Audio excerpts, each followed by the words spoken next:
नमो तस् भगवतो अरहतो सम्मा सम्बुद्धस्स। नमो तस् भगवतो अरहतो सम्मा सम्बुद्धस्स।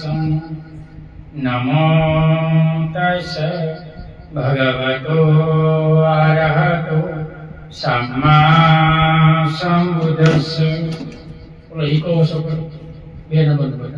बुद्धं शरणं गच्छामि, धम्मं शरणं गच्छामि, संघं शरणं गच्छामि। द्वितीयं तृतीयं बुद्धं शरणं गच्छामि, धम्मं शरणं गच्छामि, संघं शरणं गच्छामि।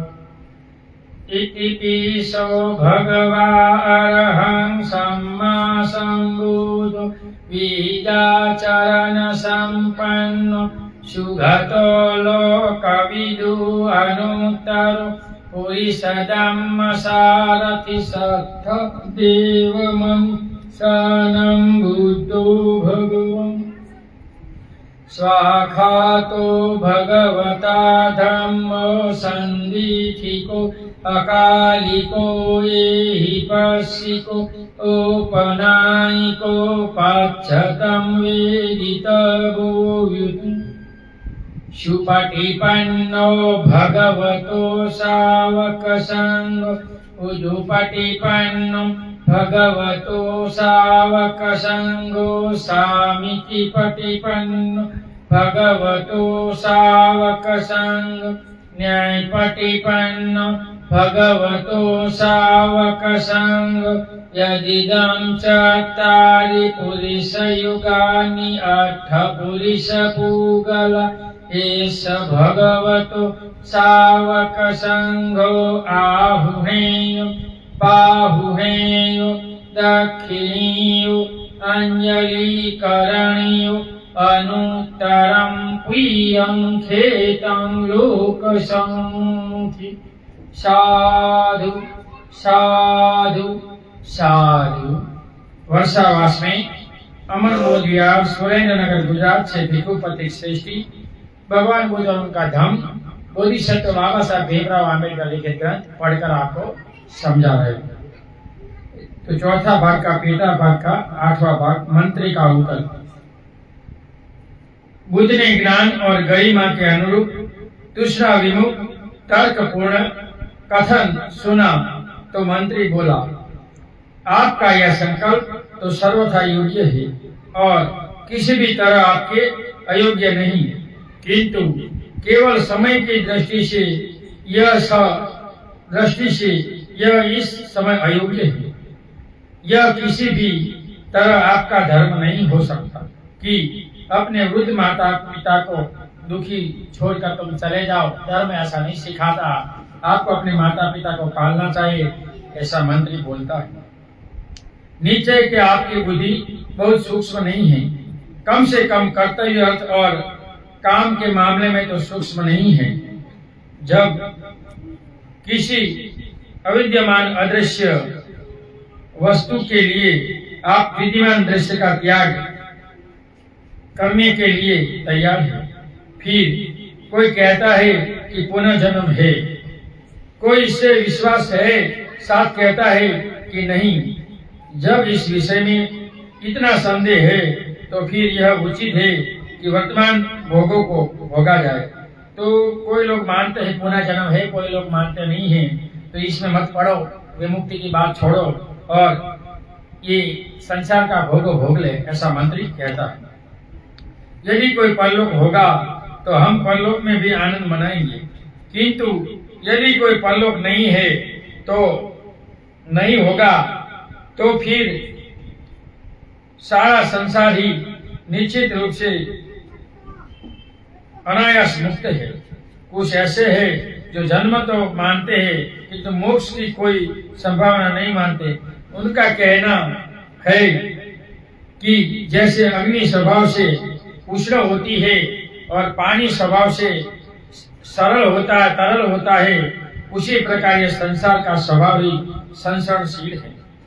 उसका मत है कि सभी वस्तुएं स्वभावजन है, चाहे अच्छी हो चाहे बुरी हो, चाहे सत हो चाहे असत हो। और जब ये सारा संसार स्वभावजन है, इसलिए भी हमारे ये सब प्रयास व्यर्थ है।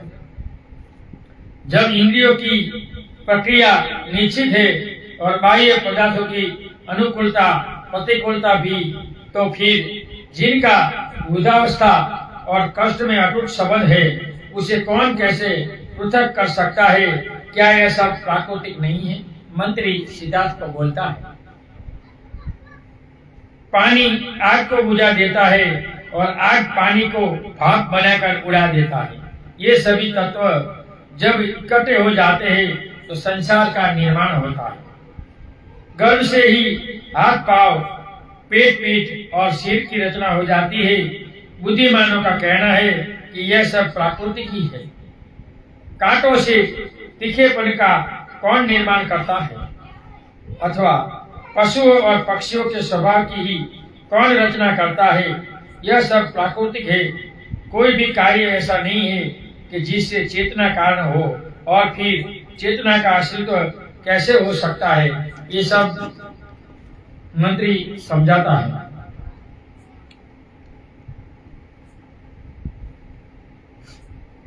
उसका कहना है कि यह सृष्टि ईश्वर की रचना है। यदि ऐसा है तो फिर किसी चेतन आत्मा के प्रयत्नशील होने की आवश्यकता ही क्या है? जो सृष्टि को गति प्रदान करेगा वही इस गति को अवरुद्ध भी करेगा। कुछ कहते हैं कि प्राणी का जन्म और मरण दोनों आत्मा पर निर्भर है, किंतु उनका कहना है कि प्राणी का जन्म तो अनायास होता है, किंतु मोक्ष प्रयासशील है। मोक्ष के लिए मेहनत करनी पड़ती है। आदमी संतोक्ति द्वारा पितृ ऋण से पूर्ण होता है, शास्त्र अध्ययन द्वारा ऋषि ऋण से और यज्ञों द्वारा देव ऋण से। जो इन तीनों ऋणों से मुक्त है वही वास्तव में मुक्त है। क्या बोलते हैं? तीनों ऋणों से मुक्त, पितृ ऋण से मुक्त होना चाहिए, ऋषि ऋण से मुक्त होना चाहिए और देव ऋण से मुक्त होना चाहिए। ऐसा यहाँ मंत्री सिद्धार्थ को समझाता है। इसलिए बुद्धिमानों का कहना है कि जो इस क्रम से मोक्ष के लिए प्रयास करते हैं उन्हें ही मोक्ष प्राप्त होता है। इसलिए बिना प्रयास के मोक्ष कभी नहीं मिलेगा। तुम्हारे कर्म को तुम्हें धोना पड़ेगा, इसलिए तुम्हारे कर्म को तुम्हें धो सकते, कोई गुरु आकर कुछ नहीं कर सकता। जो इस क्रम से प्रयास नहीं करते उसे व्यर्थ का आयास ही होता है। इसलिए सौम्य यदि मोक्ष ही चाहे तो शास्त्र कम से कम उनकी और अग्रसर हो। इस प्रकार आपको भी मोक्ष प्राप्त हो जाएगा और राजा भी दुख से मोक्ष पाएंगे। यही सिद्धार्थ, तुम वापस चलो और हमारी बात मानो, ऐसा समझाता है मंत्री। और यहाँ तक आपको वन में दोबारा घर वापस आने के बारे में आशंका है तो आपका विचार करने की आवश्यकता नहीं। पूर्व समय में भी लोग वन जाकर लौटे ही है। अम्बरीश लौट आया है, कुरुकेश ऋषि लौट आया है, राम लौट आया है, बहुत से लोग वन में जाकर लौट आए हैं, ऋषि मुनि भी। तो तुम भी लौट आया, अच्छी बात है, तुम वहीं रहो और अपने पिता के दुख से मुक्त करो। ऐसा ऋषि इनको, वो मंत्री इनको समझाता है। तो यहाँ ये मंत्री का उत्तर छठा समाप्त। सातवां, बुद्ध का दृढ़ संकल्प। तब मंत्री के प्रिय वफादारी से भरे वचन सुनकर मंत्री को, जो राजा की आंखों के समान था, दृढ़वती बुद्ध ने, भगवान बुद्ध ने उनका उत्तर दिया, यथोचित न उकसाने वाला और न ही जल्दबाजी से युक्त। खुश है या नहीं, इससे मेरे लिए कोई दूसरा प्रमाण नहीं है। तपस्या और साधना द्वारा मैंने स्वयं सत्य को जान लिया है। मैं दूसरों की बात मानता नहीं हूँ, मैं जो कहता हूँ मैंने खुद इनका अनुभव किया है। मंत्री जी, मैं किसी ऐसे सिद्धांत को सही स्वीकार नहीं कर सकता जो अज्ञानता मिश्रित है और जिनका सिर नीचे और पैर की तरफ ऊंधी है। मैं किसी ऐसे सिद्धांत को सही स्वीकार नहीं कर सकता जिससे सैकड़ों बातों को यूं ही पहले से ही मानकर चलना होता है। कौन बुद्धिमान मनुष्य केवल किसी दूसरे पर आश्रित होकर किसी बात में विश्वास करेगा? मानव मात्र तो अंधेरे में एक अंधे की चलने वाली चक्षु ही बनी हुई एक लाइन है। आगे देखने वाला, चलने वाला भी कुछ नहीं देखता, बीच वाला नहीं और पीछे वाला। ये संसार अंधा है, दूसरों का अनुकरण चलता है, ऐसा सिद्धांत यहाँ बताता है। लेकिन यदि कोई सत्य और झूठ में विवेक न कर सके, यदि कोई भलाई और बुराई के विषय में संदिग्ध हो तो उसे भी अपना चित्त भलाई से ही लगाए रहना चाहिए। सद्वृत्ति वाले के लिए थोड़ा व्यर्थ का परिश्रम भी कल्याण ही होता है। लेकिन यह देखकर कि इस पवित्र परंपरा का भी ठिकाना नहीं, यह समझ लो कि ठीक वही होता है जो विश्वसनीय लोगों का वचन हो और विश्वसनीय लोगों का मतलब से निर्दोषता, जो सर्वथा निर्दोष है वह सत्य का अपलाप कर ही नहीं कर सकता। और जो कुछ तुम मुझे घर लौट चलने के बारे में कह रहे हो और अपने अपक्ष के समर्थन में कुछ लोगों के उदाहरण दे रहे हो, तो ऐसे लोगों की क्या प्रामाणिकता है जिन्होंने अपने व्रत को ही तोड़ दिया। देखो, तुम बोलते ये ऋषि वापस आए, तो क्या प्रमाण है क्यों वापस आए? इसलिए बाबा साहब ऋषियों को ऋषि नहीं भोगी समझते। बोलता है मैं ये ऋषि नहीं समझता हूँ, जिन्हें गलती की वो भोगी है।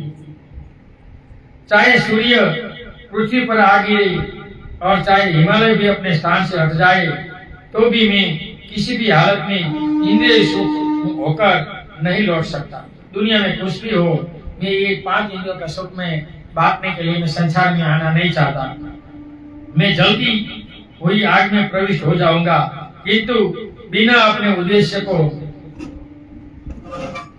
पूरे किए घर नहीं लौट सकता। इतना कहा और अपने दृढ़ निश्चय के कारण तथागत सर्वथा उपेक्षा होकर उठकर चल दिए। देखो, इतना जवाब देकर तथागत इनके पास से चल गई। तब आंखों से आंसू लिए मंत्री और पुरोहित निराश होकर कपिल वस्तु लौट आए। उन्होंने सिद्धार्थ का अड़िग निश्चय सुन लिया और राजा को जाकर कहा कि वो तो बुद्ध है, तो कभी वापस नहीं आएगा और संसार में 5 गुणों के सुख में इनको नहीं पड़ना है, ये सुख ये छोड़ ही देगा। राजपुत्र के प्रति हृदय से प्रेम होने के कारण और राजा के प्रति हृदय में भक्ति होने के कारण वे लौट आए, किंतु बार बार पीछे मुड़कर देखते थे। वे न उन्हें देखते ही रह सकते थे, न उन्हें आंखों से ओझल होने दे सकते थे और स्वयं प्रकाशित थे। दूसरों की पहुंच से बाहर सूरज की तरह निकल पड़ा। देखो, राजपुत्र को वापस लाने में असमर्थ सिद्ध हो मंत्री और पुरोहित लड़खड़ाते कदमों से लौटे। वे आपस में कह रहे थे, हम उस राजा को चलकर क्या मुंह दिखाएंगे जो अपने पुत्र का मुंह देखने के लिए ही तड़प रहा। तो यहाँ ये भाग पूरा होता है। दूसरा भाग हम कल पढ़ेंगे। आज सैटरडे है, फिर भी हम थोड़ा पढ़ा है और थोड़ा प्रॉब्लम भी है, इसलिए आज हम यहाँ ये समाप्त करते हैं। ये चौथा भाग पूर्ण होता है, 5वां भाग हम कल पढ़ेंगे। ऑनलाइन और सामने सुनने वाले सभी लोगों के लिए सुने हुए धम्म का हम पुण्यानुमोदन करते हैं। सुने हुए धम्म से आप सभी लोग सुखी हो, निरोगी हो, आपका कल्याण हो, आपका मंगल हो। ऑनलाइन और सामने सुनने वाले सभी लोगों को भाषा के कारण, वाणी के कारण मुझसे कोई गलती हुई हो और आपको कोई दुख लगा हो तो 2 हाथ जोड़कर क्षमा चाहता हूँ, क्षमा करें। नथि मे शरणम आयम बुद्धो मे शरणम वरम एतेन सच्चवाजेनम होतु मे जय मंगलम। नाथी मे शरणम आयम धम्मो मे शरणम वारम एतेन सच्चवाजिनं होतु मे जय मंगलम नाथी मे शरणम आयम संघो मे शरणम वारम एतेन सच्चवाजिनं होतु मे जय मंगलम नमो बुधाय नमो धमाय नमो संघाय साधु साधु साधु। सबका मंगल हो, सबका कल्याण हो, सब सुखी हो, सब सुखी हो, सब सुखी।